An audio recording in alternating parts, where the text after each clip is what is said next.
Welcome to All My Friends Are Cooler Than Me. I'm Wes. And I'm Dr. Laura.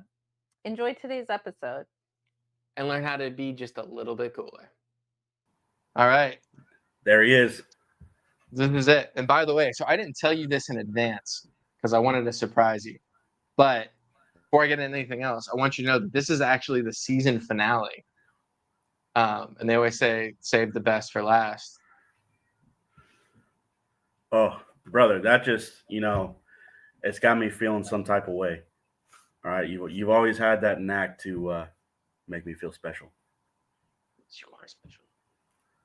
I should probably introduce you so that people aren't confused by this, by the way. So a while back, I was stationed out in Pennsylvania, and there was a lot of turmoil going on in my life.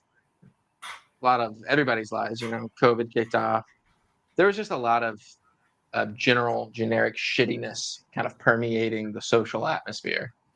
And where I worked was no exception.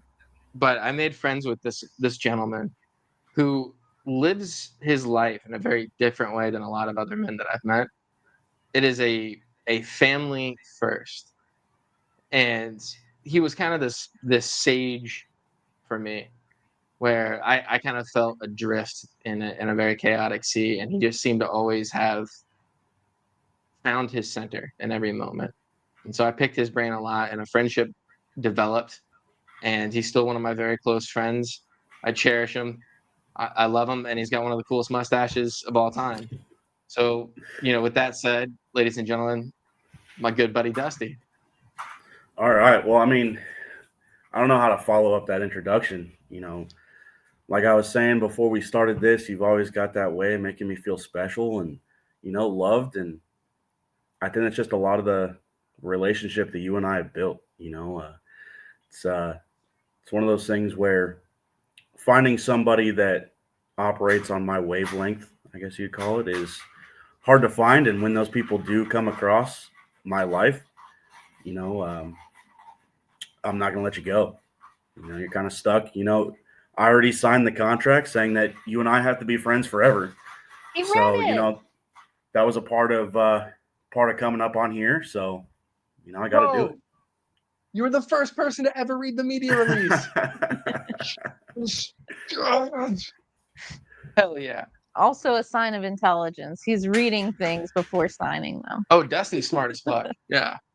Well, see, I definitely signed it first, though, because I just blindly trust Wes. So, but then I went back and I was like, oh, man, I probably better make sure he's not trying to steal my fortune that I don't have.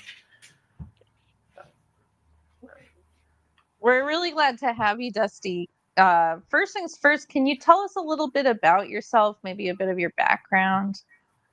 Yeah, absolutely.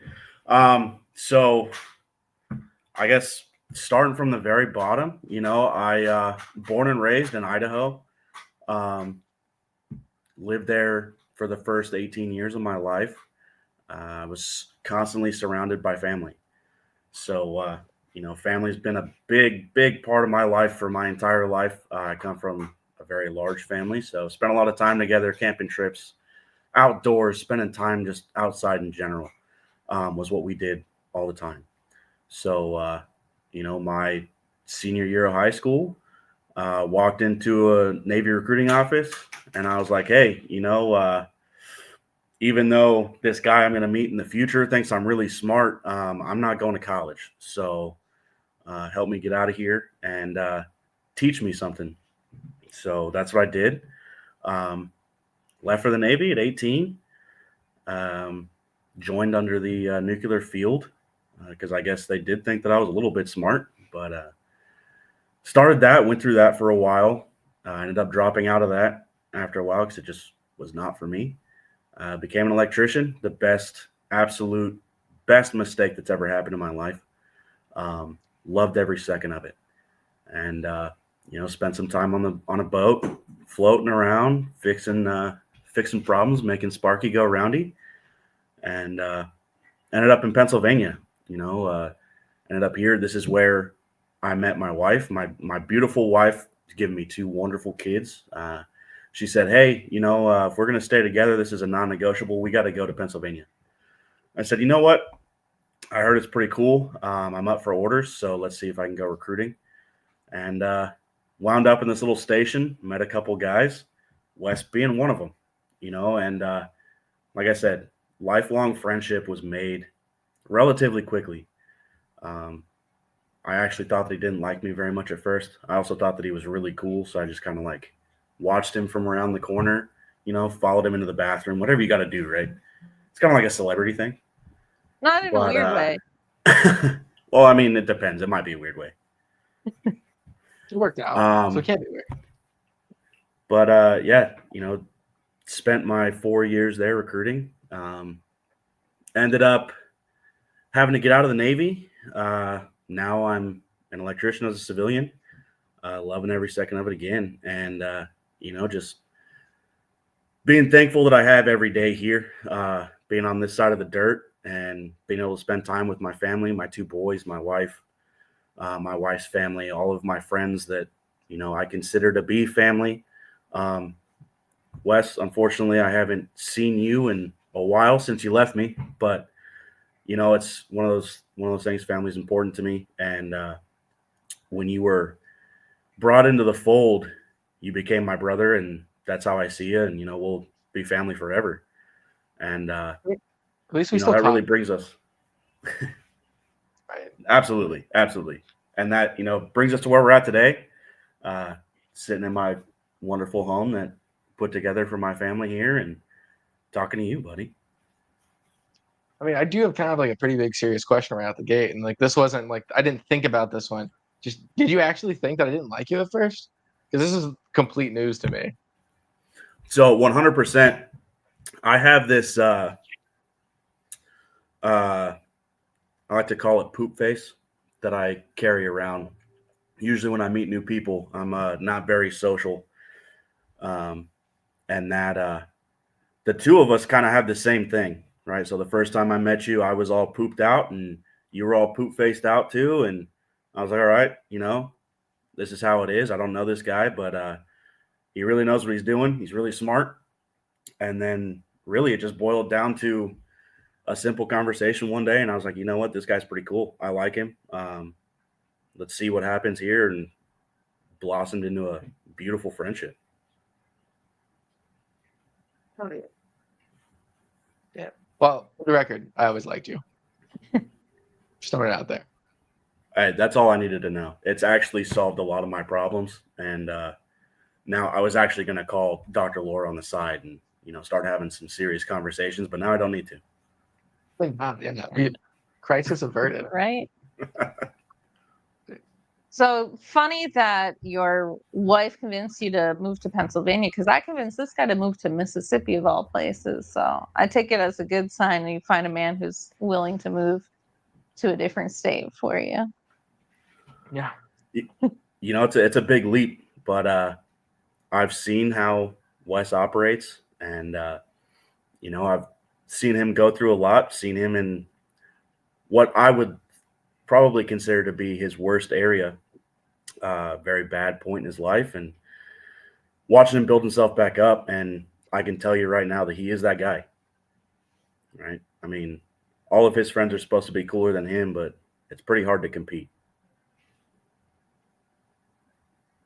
You can't start crying at the start. I love you, bro. You're right.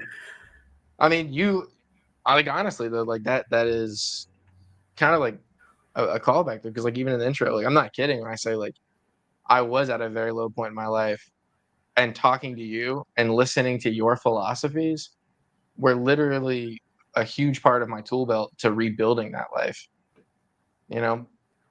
So if you I took honestly a lot look of at me right now and say, hey, like I like the person that I know as my friend Wes, like you should be patting yourself on the back because a pretty large portion of this is all thanks to you, man. Well, I appreciate it. I really think that we feed off each other that way. You constantly make me better, and I know that during those times when you and I would sit down and have some very real conversations that, we helped each other back up.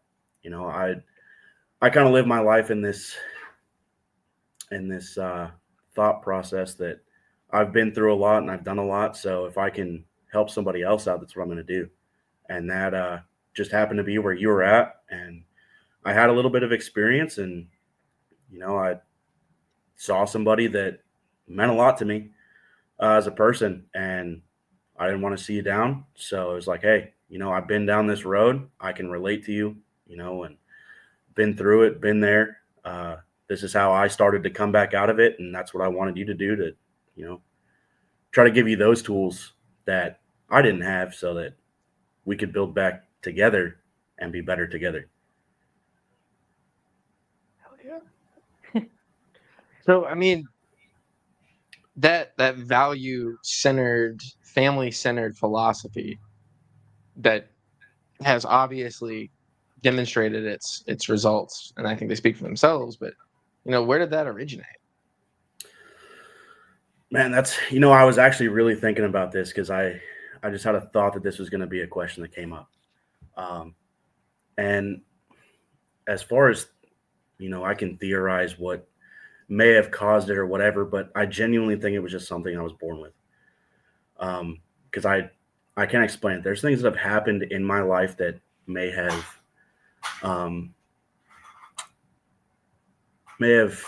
made me think that that's what caused me to build this value. But at the end of the day, I think it was something that I was born with, and all these situations just kind of amplified that. When I was a kid,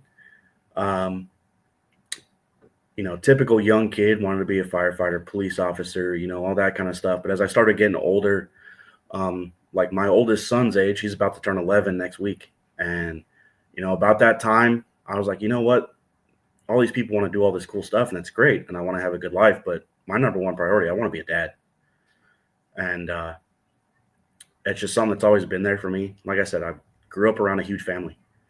So we were always together, spending time together, very close, always taking care of each other. I guess one of the theories that helped build that value in me is my mom's the oldest of 8.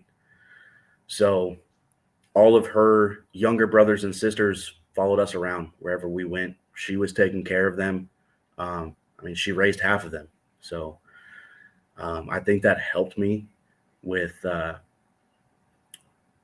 learning how to do things the right way as far as, being a father figure to people, being even a good friend, stuff like that. Honestly, it's probably the best way I can explain it, but I genuinely do think that it was just something I was born with. Yeah, you were meant for this. I'm curious, can you tell us a little bit more what it means to be a good father? What does that look like for you? So for me, being a good father is, the biggest one for me is being there day to day, making sure that both of my boys know that I'll always be here for them. I'll always support them. Whatever it is that they want to do, I have a general outline for how I'd like to see my boys grow up, but that's just what I think would be ideal. You never know what's going to change, and whatever they come to me and say, hey, Dad, this is what I want to do, let's do it, dude. You tell me what you want to do, and I'll help you make a plan. Listening to them. Another big thing that actually Wes helped me develop a little bit too was not bringing work problems home.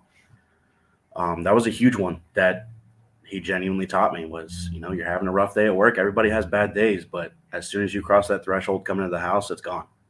And it's all about being there for your family, taking care of them, making sure that their needs are met. So I just try to, live every day that way. Just make sure that everybody in my life, my boys, my wife, my friends, everybody's taken care of. And I structure my life that way. I do what I need to do to make sure that, whatever they want to do, whatever my family wants to do can be achieved, and I'll help them do it.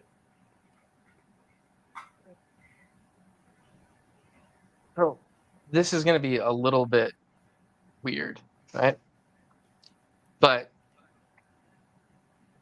when you don't actually, you don't have to answer this either, by the way, but has there ever been a time where that has been tested in a manner that you're comfortable sharing?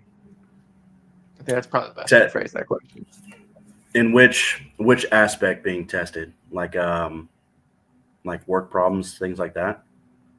Yeah, the separation of the external, right? Like, because we're Hmm. talking about this value centric, this family first life, and drawing that line around that protective circle. It's a sacrifice that I think speaks volumes to your character. But there has to be at least once or twice that things have tried to pop that barrier. 100%. I mean, when the effort really started to make that separation of my life was when we were on recruiting duty, and that, I mean, that was a rough time, especially COVID time frame. We were in a rough spot. We were out of the office, working from home, things like that, and so it was hard that work being at home to separate that kind of stuff and the stresses of what we had to get done. Deadlines had to be met, things like that. But I did at points with my family. I've come home and I've been home and I've brought work home, and I really, what it is for me is I saw what it did to my family. It made my wife unhappy. It took time away from my boys, um, because being physically present is only half the job, right? So the big thing for me was, setting myself aside, pep talking myself, talking with you, and being like, you know what, it's not worth it. These problems are going to be there tomorrow. These problems are going to be there on Monday. Whatever it is, we can figure it out. That's not a home problem. It's my my young boys don't need to worry about, that I didn't get somebody to join the Navy today, or I got yelled at work today. That's not their problem. Their problem is, hey, Dad, what are we doing today? Let's go throw the ball. Let's go kick the ball outside. Let's go jump on the trampoline. That's the only thing they're concerned about. And so I need to be physically present, but I also need to be mentally present. That was the big thing for me. So, I mean, what did you take out of that? Was there anything that kind of got reinforced? So because of that, like I said, watching that disconnect, I was actually able to physically see, the effect it was taking on my family. So, taking out of that, it's really, this is what's important. This is what my family needs. And that's my focus in life, is what does my family need? What do I need to do, to take care of them? So it's one of those things where, like I said, the problems are going to be there no matter what, whether you bring them home or not. So if you just leave them at home, or I'm sorry, leave them outside of home, um, it changes your life, in my opinion. And that, you know, taken out of that is, my boys get to have a better life. They get to have a dad that's around and not the asshole because of his job, type of deal. Can you tell us a little bit about the love story? How did you and your wife meet? So that's a funny story. On the boat, you know, generally male dominant type of area. So when a attractive female checks in, it's usually a called a mosh pit to try to get the attention of the new girl, right? Um, at the time, I was going through some personal stuff, with my life. I've been married once before. Um, wasn't really looking to get into any kind of a relationship. Thought she was a cute girl, cool, all fine and dandy. I'll let everybody else kind of hop in there and ask her questions. I'll listen from afar. Um, well, she came in, started getting asked a bunch of questions, and this one question came up. Obviously, as Wes knows, I'm very big into cars. It's always been a passion of mine. Uh, so I hear a question come up, and a guy asks her, he says, well, are you a Ford, Dodge, or Chevy kind of girl? She goes, well, I'd say I'm a Ford girl because my first vehicle was an '88 Bronco. And I said, excuse me, you like Broncos? She said, yeah, I had one, is my favorite vehicle. I liked on another one. I was like, well, I got a Bronco, so like we could get married tomorrow, or, I could help you with that. But really, it was just something that simple that piqued an interest in me, piqued an interest in her, and getting to know each other after that was a lot of fun. Finally having a very, very strong connection with somebody that started out a complete accident um, is really how it all started, and the rest is history from there. Your wife is lovely. Just a great human being. She's definitely the one that keeps me grounded and keeps me in check for sure. It's I know it's very rough being married to me with all of my very expensive hobbies and things like that, but she's always there behind me, either helping me make the right decisions or supporting me and pushing me to do things to better myself and better our family. And it's with my transition out of the military. That was a very rough time for me because I was not expecting to transition out of the military. So it was a rough time, and she's the one that was like, you know what? You're a good electrician. This is what you should do. This is what a couple people have suggested to you. Go get it. I got your back. And having her behind me there on that was awesome. So that's just Yeah. I got very lucky with her. That's for sure. Having your wife's support in a situation that's totally unexpected, I'm sure was huge. Was there anything else that helped you cope or get through such a tough time? So getting through, I'd say the biggest thing that I had to cope with was, the uncertainty of what was going to happen. Um, and that, my wife, Alexis, like I said, she's awesome. And she had my back the whole time. She was my constant reminder also to, hey, it's a stressful time, but we got this. Um, Me and the boys are here for you, things like that. And that really helped me through. Um, but also her pointing out that, don't give up, keep pushing forward because we have our boys. We need to provide a good life for them. Um, so figure out, take your time, figure it out. I respect the way that you feel. It's uncertain, but you know, pushing me.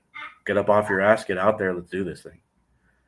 Um, so that's really, as far as coping is concerned, 100% Alexis was the one that was like, hey, figure your shit out. Let's do this. And really, I guess, tough love type of situation, but it definitely worked. Speaking of your wife and cars and passions, now I do believe once upon a time I made you a coin rack. Yes, sir. Would you mind telling us a little bit about what's on that coin rack? So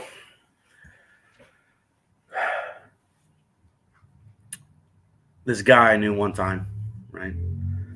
He's actually sitting right there, if you couldn't tell. Was like, hey, I had basically designed this wood burning tool because I'm the smartest guy on earth. And this is the kind of stuff I made with it. And he made himself a coin rack, brought it in the office. I was like, dude, that's awesome. And I've got some coins and I don't have anywhere to put them. I was like, can you make me a coin rack? He was like, yeah, sure. He's like, do you want me to put anything on it? I was like, oh, man. I have this company logo that I can send you a file. And if you can burn it in there, that'd be awesome. And what was it? Maybe 3 days later, he came in with a pristinely finished, polished, stained. I can't even explain how awesome it is. Wooden coin rack with my company logo on it. And he was like, here you go, dude. It was actually pretty cool. Tell us about the company. So with my passion in cars, always been a thing. Stationed down in Virginia, working on all kinds of people's cars, building people's cars. It actually happened by accident. After spending, I believe it was 3 straight days completely building a car for a guy because he was like, hey, I'm leaving Virginia and I'm driving to Pennsylvania Saturday morning to sell this car, and I need it to be completely built. By the way, it's Wednesday afternoon. I was like, okay, let's do it. So spent 3 days, put it together, did a lot of cool stuff, took it out for a test drive. Dead of night, flying through the streets, being just a hood rat kind of kid. And he started taking a video for me. And in that video, he's filming me doing this pull up to the speed limit on the highway. And he yells out, "Shop Rat Performance." I watched the video back and I was like, you know what? I like that, because that was my nickname. Everybody, my wife, being in the cars herself, started a car group when we lived down in Virginia. And I always worked on people's cars, so they started calling me Shop Rat because I was always in the car. I was always in the shop, always working on cars. And one thing got yelled out in a video after being up for 3 straight days, and I was like, you know what? I'm going to run with that. And through the support of my then fiance, now wife, it was, hey, start it. You want to do this thing? This is something that you're passionate about. I found a guy that designed logos, and she was like, do it, start it, see what happens. And so I kind of got this idea together, talked to a bunch of people, and started a little side business that hopefully one day will become a full-time business for myself, Shop Rat Performance. Maybe this will help. I don't know. Yeah, we can give you a shout out. Yeah.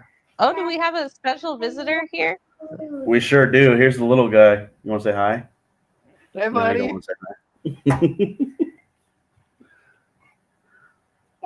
Do you still have his door sign? Go ahead, buddy. He absolutely does. Hell yeah. The Derposaur will forever live on in this house.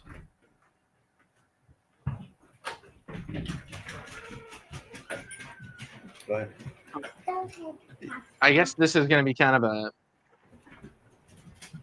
open-ended question, but besides you and I, like, have there been any other people that you've kind of been able to help impress that family value mindset and help out that would not be upset with you if they heard you telling the story on a podcast later?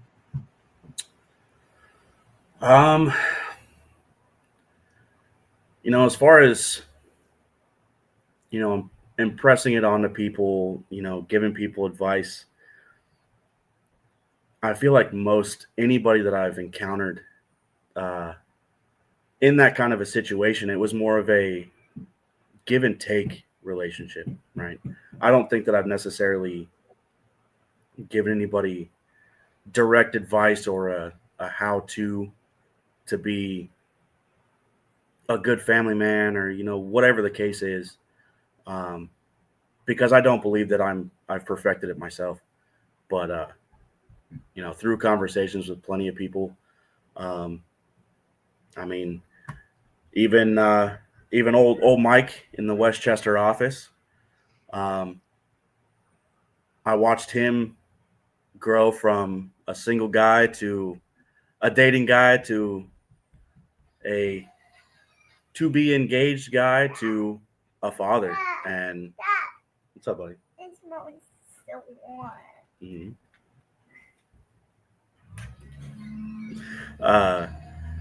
Watching him grow and, having any questions that he might have asked, early on, even in his relationship, he was like, man, this and that type of situation, this is what's going on. I'm not sure what to do. And I was like, hey, man, this is what I did.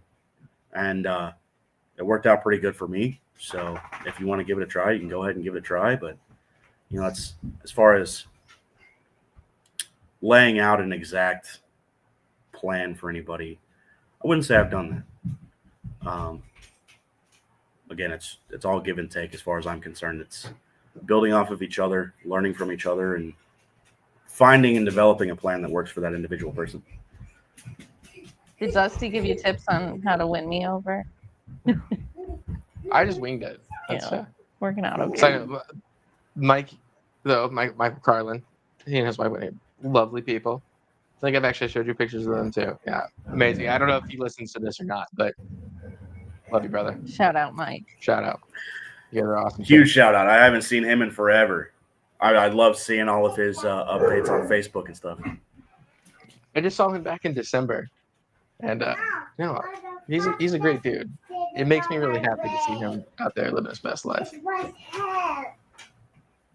So I guess just kind of like to tie a bow on the proverbial lessons learned. If you were to be talking to, somebody who was down on their luck right now, let's say their name was Wes, going through a rough patch again, and you had to distill it down to kind of like a sound bite, that would sound good on a podcast for some reason. What crucial lesson in all of this do you think you'd want to impart? As far as lessons, things like that, I think it needs to be tailored to the individual person. So my first move right there is, Wes, what do you want? What do you want to do with your life? What do you want to happen? What do you want to accomplish? If you're coming to me for family advice, things like that, whatever advice you're coming to me for in that specific area, what do you want to happen? Right? How are you feeling right now? How do you want to feel? Can I relate to your problem? If it is a problem. And here's what I did. And you can take that, run with it. You can call me an idiot, or I might be the best advice you ever got. You never know. It's usually the latter.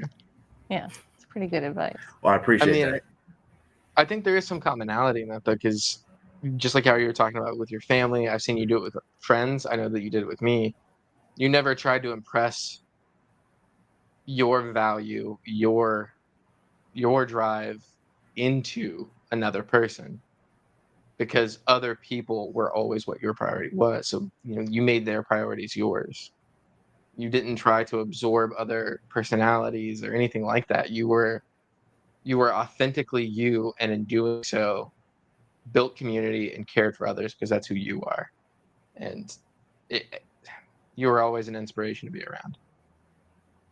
I mean, that's always what I'm going to tell you, is that's a two-way street. I feel like I've become a better person every day that I've known you. And I think that you do that to everybody that you're around. You walk into a room and you make everybody's lives better. And that's just one of those things that I think everybody should strive to do. And that's what I try to do.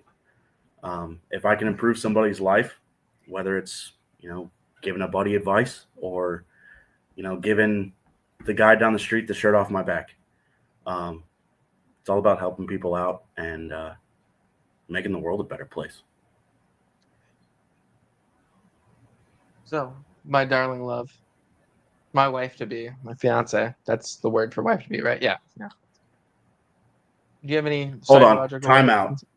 Congratulations, by the way. I was super pumped to hear about this watching the podcast. Thank you. Well, you And, learned through watching the podcast. I learned through watching the podcast with the engagement present.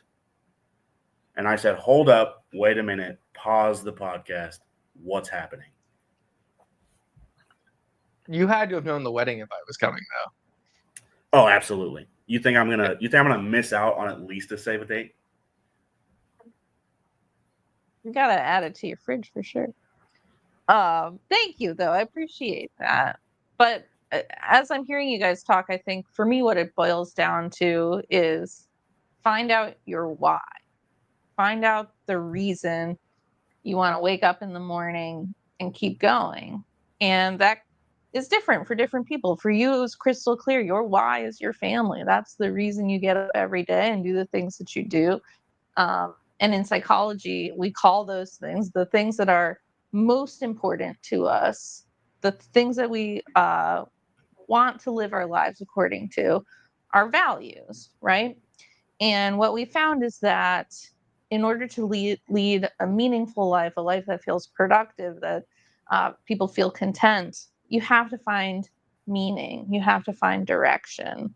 And so if you can identify your values, the things that are important to you, your why, that provides direction moving forward, right? So the metaphor that we tend to use is that values are a compass, right? They're not an end point. There's never going to be a day where you wake up and you're like, I did it. I am the best father, the best husband in the world, right? Or another person who maybe is their core value is their spirituality, their religion. They're never going to accomplish any particular endpoint or goal, right? It's all about the journey and moving towards that value, right? Having some kind of trajectory. And the thing that's kind of cool about values is that they can orient you and help you to make decisions. So even when you are feeling really down, or you didn't accomplish what you wanted, or something didn't go your way, to regain your footing, figure out how to move forward, you just look for that compass, right? What's my value? What's my why? And what's something that I can do that moves me in that direction, closer to who I want to be, what I want to stand for. I mean, that makes a lot of sense. I think, well, Dusty's on mute now, so I can say whatever I want. He can't pop back. So Hey, I'm just trying to What's cut out the interrupter what's- 5000 over what's here. so dead? What's so dead? For starters, just bring him on, man. Like, but Aw. hey, buddy. Aw, you're a little camera shy. Me too, buddy. I feel you. I mean, when I was at my low points and dealing with all that stuff, I would say that I found a significant amount of value, and that value was my friendship with Dusty. Buddy, my friendship with you, I feel, has been a gift every day, honestly. And that's, as far as values are concerned, I appreciate being a part of your values and, looping you into my values as well, and having that shared experience with you. So I think the lesson learned through this journey, Mhm. this orientation, is that living a life of meaning that is unique to you, not allowing yourself to absorb the meaning of others, because you can have that selfless, martyrdom mindset, but if your value alignment isn't being fed by that, it's really just selfishness, and it's empty, and those are the people that wind up fallen, broken, can't keep going. But as long as you are doing those things in a manner that is specific to your value set, that's how you find the strength to get up every morning, no matter what. Yeah. Dad, I couldn't have said it better myself, Daddy, honestly. Puppy's That's bubbles. I don't think anybody could say it better. Dad, Puppy's bubbles. Pop the bubbles. Yeah. Pop the bubble. I, All right, brother. Bubble popping time. Well, we'll wrap up so that you can get to some bubble popping. Puppy's bubbles. Dad, Oh, Puppy's bubbles. Dusty, man, I love you, brother. I miss you. Thank you for coming on the show, and look forward to talking to you more and hopefully seeing you at the wedding. Absolutely. I love you. I love you both. I think you guys are awesome. I can't wait to see where, this life takes you both. And I just feel fortunate to be a part of it. So Every episode of All My Friends Are Cooler Than Me is made possible by the One Man, One Mic Foundation. Purpose, belonging, and connection are often found in a life of service, but so rarely in the silence that comes after. The One Man, One Mic Foundation exists to help veterans and active duty service members find purpose through storytelling, belonging within our communities, and connection to the world through podcasting. Help bring them back to community. Find out more at onemanOneMicFoundation.org.